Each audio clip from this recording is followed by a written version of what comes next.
80% de votre réussite est liée à votre attitude. La posture, Plus que votre aptitude.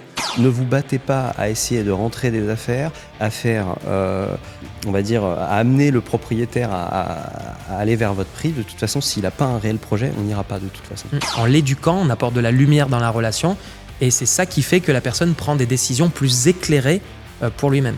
Comment convaincre un propriétaire de se mettre au bon prix, au prix de son estimation? Quel discours avoir? Quelles questions choc? Mais également, comment le convaincre de passer en exclusivité? Ça, c'est toutes les questions que nous a posées Céline et auxquelles on va répondre dans ce podcast. C'est parti!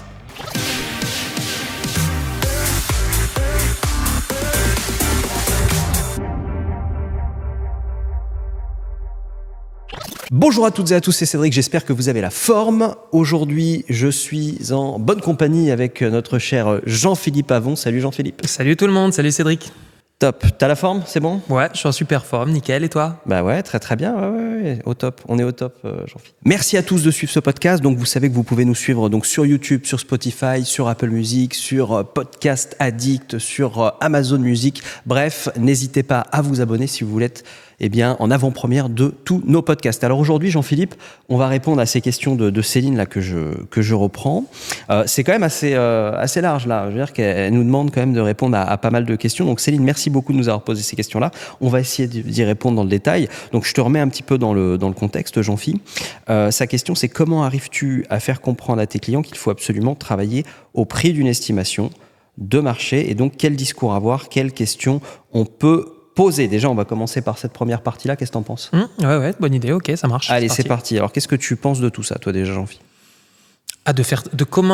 Alors, pour reformuler, c'est comment est-ce qu'on convainc nos propriétaires, qui sont des prospects, puisqu'on n'a pas encore signé le mandat, de travailler au prix du marché.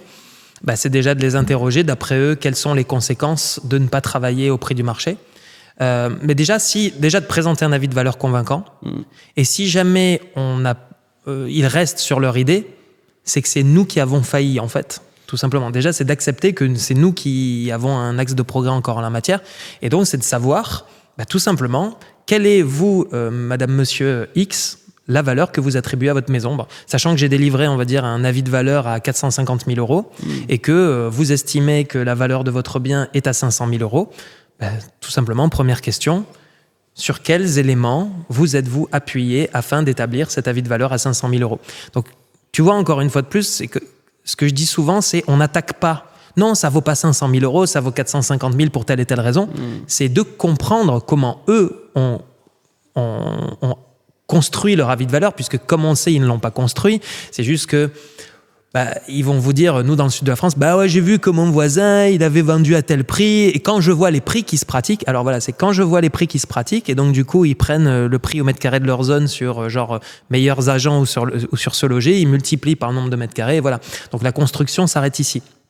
Donc, en principe, pour un bon professionnel, ça va être extrêmement facile de démonter l'argumentaire, puisque le 500 000 qui sortent de leur chapeau repose sur un château de cartes, en réalité, et bien souvent sur une carte. Donc, alors que vous avez construit un édifice. Donc, c'est la raison pour laquelle, encore une fois, on ne s'attaque pas à l'objection, moi, ça vaut 500 000 euros, parce que je vois comment avez-vous construit ça? Vous avez vu que dans mon avis de valeur, je vous ai expliqué le pourquoi du comment, de manière quasi scientifique. Maintenant, moi, je suis totalement ouvert à faire progresser l'avis de valeur si vous étiez en mesure d'apporter des éléments factuels qui seraient de nature à faire évoluer cet avis. Donc, vous, monsieur et madame X, quels sont les éléments sur lesquels on peut s'appuyer pour faire évoluer cet avis d'après vous? Et tu verras que bien souvent, ça s'appuie sur rien du tout. Et donc, du coup, tu pourras très très facilement démonter leur avis de valeur et les faire converger vers le tien. Ouais, moi c'est vraiment ça. Est-ce que pour toi, le niveau de confiance envers le conseiller immobilier est un point important, donc qu'on ait construit une confiance suffisamment solide dans l'esprit des gens pour qu'ils se disent « Ok, cette personne-là, de toute façon, elle est professionnelle ». Est-ce que tu penses que ça, c'est important en amont d'avoir construit cette confiance? À chaque fois, on dit la réussite, c'est un ensemble de facteurs. Et si la réussite n'était qu'un facteur, en fait, on aurait très, très peu de podcasts à tourner en réalité, tu vois. Donc oui, tu as raison, c'est absolument multifactoriel la réussite, et y compris pour ce seul sujet-là. Évidemment que tout ce qu'on a fait en amont pour construire la confiance va compter. Savoir-faire, savoir-être. Tout ça, ça va compter en amont. Si bien que si on a bien fait notre job de création de confiance en amont de la délivrabilité de l'avis de valeur, de cette synthèse, ça va beaucoup faciliter le passage à l'avis de valeur. Mais l'avis de valeur est un élément quand même de consolidation de cette confiance et quelque part une forme d'aboutissement dans la première étape de commercialisation, c'est-à-dire la mise en vente du bien. Mais bien entendu qu'on doit faire la différence par d'autres éléments, comme par exemple l'attitude, puisque je me souviens, jusqu'à il y a très récemment, tu animais une formation de Force Immocamp pour former justement sur l'exclusivité. Et une des grandes conclusions que l'on a au sortir de cette formation, même si c'est une formation qui est technique, ce qu'on en ressort souvent, c'est que 80% de votre réussite est liée à votre attitude, plus que votre aptitude.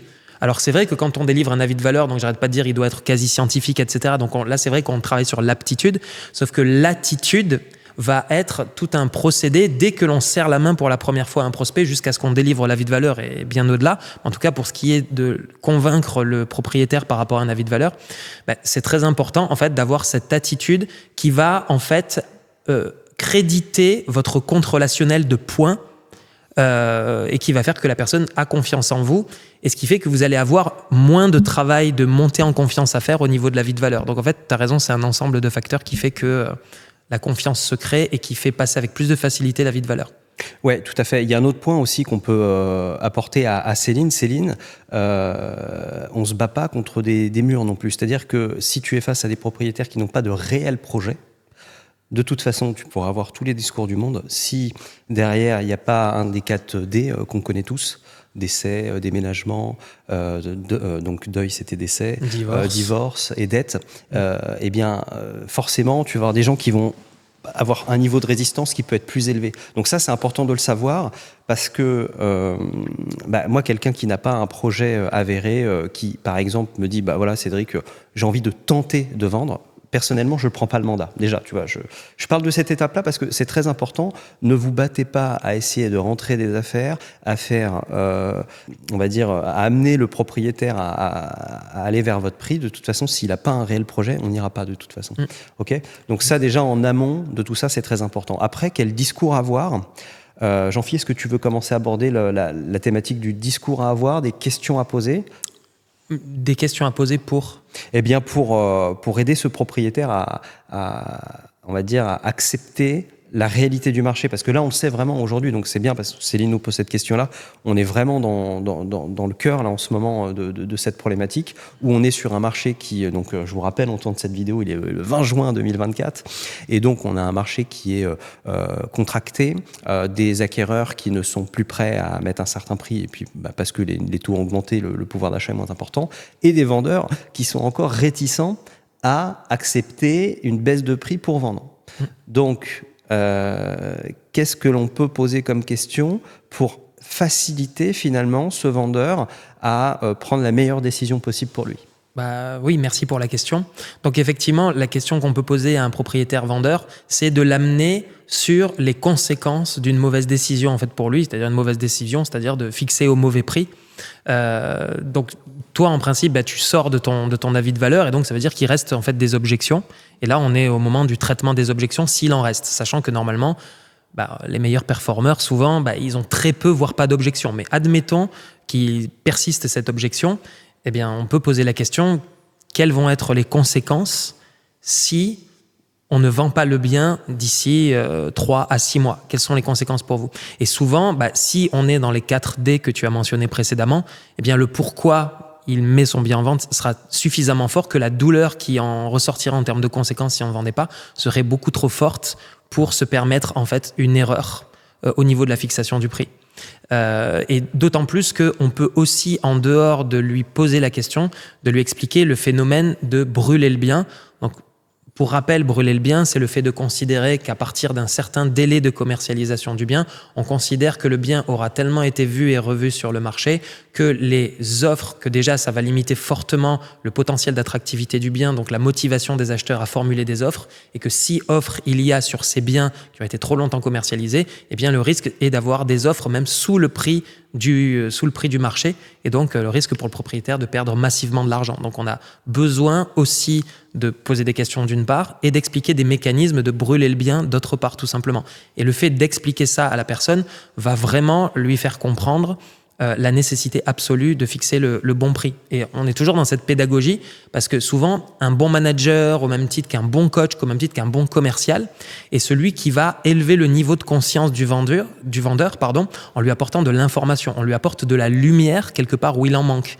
Il est dans des certitudes et on lui apporte une lumière là où il n'en avait pas. Et le fait d'expliquer ce phénomène de brûler le bien, ça lui apporte un élément dont il n'avait pas conscience. Donc on lui amène des choses à la conscience et c'est en faisant évoluer en fait le niveau de conscience du vendeur au même titre qu'on fait évoluer un coaché ou un collaborateur lorsqu'on est son manager, on le fait évoluer en conscience. Et bien c'est exactement pareil avec un prospect. En l'éduquant, on apporte de la lumière dans la relation et c'est ça qui fait que la personne prend des décisions plus éclairées pour lui-même. Oui, tout à fait. Je suis d'accord avec ça et je pense qu'on touche vraiment aussi la partie émotionnelle. C'est d'ailleurs grâce à on va dire, à l'émotionnel qu'on va pouvoir prendre des décisions. Et ça, c'est très important et bien d'apporter cette touche-là. On peut choquer aussi parfois, Jean-Philippe, un vendeur qui vraiment il campe sur ses décisions. Est-ce qu'il faut prendre ses responsabilités, avoir du courage et parfois ne pas hésiter à choquer, selon toi? Moi, je pense que c'est risqué de faire ça. Autant je le fais en coaching, de choquer parce qu'en fait... Le côté vert de Jean-Philippe ressort, attention. Non, mais t'as raison. Mais autant je le fais en coaching parce qu'en coaching, par exemple, c'est quelque chose que tu peux faire parce que les gens ont besoin, parce que ce qui fait qu'un conseiller immobilier que je coach va avoir une limite psychologique, c'est qu'il a un schéma comportemental. Sauf que ce schéma comportemental, il le protège avec une barrière que l'on appelle l'ego, en fait, qui est le personnage que l'on s'est construit. Et à un moment donné, pour toucher la personne en plein cœur, au niveau du coaching, on va avoir besoin à un moment donné de taper directement dans le système nerveux pour passer la barrière préfrontale qui est la barrière du rationnel, logique, etc. Donc, autant en coaching, je le fais parce que j'ai besoin de déstabiliser le schéma de la personne, autant c'est un risque en commercial que moi, en tout cas, je préférais ne pas prendre que de passer la barrière du préfrontal. Mais vous vous rendez compte que votre femme, vous vous rendez compte que vous n'aurez pas d'argent si on ne vend pas la maison? Voilà, là, vous pouvez éventuellement le faire. Je ne sais pas si je le ferai parce que je pense qu'il y a tellement de moyens en douceur pour faire arriver le propriétaire que moi, je privilégierais plutôt ça. Mais il est possible, ça reste une possibilité de dire, mais vous vous rendez compte que si on ne vend pas les maisons, vous allez être dehors, monsieur? Voilà, ouais. Ça, ce serait passer la barrière du préfrontal et de toucher en plein cœur la personne sur l'émotionnel. Et voilà, parce qu'on a changé le paraverbal, on a changé aussi le verbal, on n'est plus sur des rondeurs, mais on est sur du direct. Et le fait de changer cet ensemble de signaux va permettre de toucher l'émotionnel de la personne. Et comme on sait évidemment que toute décision de l'être humain est en fait émotionnelle, que l'on justifie après par la logique, ça peut être, je pense, peut-être un dernier recours, mais peut-être en dernier lieu pour déstabiliser le schéma de croyance de la personne. Voilà. Ok, super. Alors, moi, je disais donc effectivement dans le creux de l'oreille de l'auditoire que tu étais vert. Pour rappel, en fait, on utilise un outil qui s'appelle le disque, qui permet d'avoir une grille de lecture des schémas, on va dire, de communication de chacun. Et c'est vrai que tu es quelqu'un qui aime l'harmonie. Pourtant, tu as un pantalon vert, mais tu as aussi un polo rouge, oui, qui a le côté dominant. C'est l'énergie. Voilà, exactement. Et cette question-là, elle n'est pas anodine quand je te l'ai posée parce que comme tu le sais, j'ai travaillé avec de nombreux top performers, des personnes qui ont fait 500, 600, 700 000 euros de chiffre d'affaires. Et le constat qu'on partageait ensemble, c'est que plus on était face à quelqu'un qui avait un besoin d'aide, c'est-à-dire quelqu'un vraiment, s'il vendait pas, par exemple, il pouvait se retrouver dans une situation financière compliquée à cause d'un prêt relais et tout ça. Donc c'est-à-dire qu'il y a réellement un réel projet derrière. Donc plus cette personne avait besoin d'être aidée, plus on allait être capable d'avoir un discours fort et de la choquer parce qu'on sait que c'est bon pour lui. Par contre, il faut que on va dire ce message soit passé de manière bienveillante, avec assertivité, mais parfois on ne va pas hésiter à bousculer un petit peu la personne justement pour casser ses schémas et lui faire prendre conscience de ça. Parfois, ça ne marche pas tout de suite. Mais parfois la nuit fait que la personne finalement se dit attends, s'il a été aussi fort, c'est peut-être pas pour rien, et la personne peut te rappeler le lendemain, le surlendemain, en disant écoutez, en fait vous avez peut-être raison, peut-être que je prends pas la bonne décision. Ouais. Tout à fait. En fait, c'est comme quand tu tu tapes comme ça dans l'émotionnel de la personne, ça va bouger à l'intérieur en réalité. Parce qu'en fait, comme ces barrières-là égotiques de protection sont jamais percées, eh bien, si tu arrives à les percer, en fait, c'est le monde de la personne, c'est le monde intérieur de la personne qui bouge en fait. Et en fonction de dans quel sens ça va bouger, eh bien, des fois, si ça bouge favorablement, il se peut que la personne te rappelle quelques jours après, etc. Mais c'est pas garanti parce que les mécanismes de protection de l'ego sont puissants puisqu'ils sont censés nous garder en vie, donc ils sont puissants. Et donc, c'est la raison pour laquelle il vaut mieux faire ce travail pendant le rendez-vous et de faire aboutir la décision lors du rendez-vous. Parce que si tu ne fais pas aboutir, si tu fais le travail psychologique et que tu ne fais pas aboutir la décision lors du rendez-vous, bah, du coup, tu prends le risque que ça bouge à l'intérieur, si tu veux, mais que du coup, le mécanisme de protection égotique fait que on préfère rester sur ce que je connais, ce qui est sécuritaire pour moi, etc. Donc, il vaut mieux aider la personne à cheminer et à prendre la décision finale. Ok, et à s'engager le plus rapidement possible. Et à s'engager à faire un premier pas dans la direction qui sera la plus favorable dans sa situation. Ok, super. Donc tout ça, c'est très bien, mais effectivement, on le rappelle, c'est extrêmement important de construire, on va dire, un discours, d'orienter ces questions en fonction des besoins, des peurs, des doutes, du schéma de pensée de la personne en face. Donc tout ça, bien évidemment, c'est dans une découverte que vous allez l'apprendre. Alors si vous ne connaissez pas encore tout ça, si vous n'avez pas accès à cette connaissance, sachez qu'on a un programme qui s'appelle le Propulseur, qui vous explique justement comment réaliser tout ça avec en plus du coaching, de l'accompagnement, du coaching commun, des coachings individuels. Si vous êtes intéressé et que vous souhaitez candidater, je vous laisse cliquer sur le bouton qui se trouve dans la description de ce podcast et voilà, vous pourrez déposer votre candidature. Parenthèse fermée. Jean-Phi, est-ce que tu vois d'autres choses sur ce thème-là? Alors, je sais qu'il y a aussi une question sur les mandats exclusifs. Finalement, je crois qu'on a un podcast qui tourne autour de ça aussi. Dédié, ouais. On va peut-être rester là-dessus pour aujourd'hui. Donc effectivement, on a vu ensemble ces questions-là. On avait également un sujet sur la partie exclusivité qu'on traite dans un podcast spécifique. Donc ce que je te propose, c'est qu'on va renvoyer notre auditoire vers ce podcast qu'on va vous mettre par là, voilà, juste là dans la vidéo ou dans la description si vous êtes en train d'écouter sur Spotify, sur Apple Music ou sur une plateforme de podcast. Jean-Phi, est-ce qu'on a fait le tour de la question? Je pense. Pas mal. Ouais, on fait un petit récap. Donc, qu'est-ce qu'on a vu? On a vu que que l'avis de valeur était l'aboutissement quand même d'un procédé de construction de confiance qui se faisait déjà en amont. On a vu que la dimension de pédagogie était quelque chose d'important au niveau de l'avis de valeur. On a vu que la découverte client était un élément fondamental, notamment au niveau émotionnel, de ses peurs, etc., à exploiter pour pouvoir mieux aider la personne. On a vu que de cerner si on avait un vrai vendeur ou un vendeur d'opportunités en face de toi était un élément également fondamental afin de déterminer si aussi on prenait le mandat ou pas. Exactement. Donc la motivation de la personne est très importante. Globalement, je pense qu'on a fait le tour. Et après, en question, poser des questions qui vont toucher l'émotionnel de manière à ce que la personne ouvre son champ de vision. Parce qu'elle peut voir que les aspects positifs, mais pas forcément les risques qu'elle peut prendre à prendre une telle décision de se mettre à un prix qui ne serait pas le prix de marché. Absolument. On est bon. Merci Jean-Phi. Merci à toi Cédric, merci. Allez, belle journée à tous. Ciao, bye bye. Ciao tout le monde.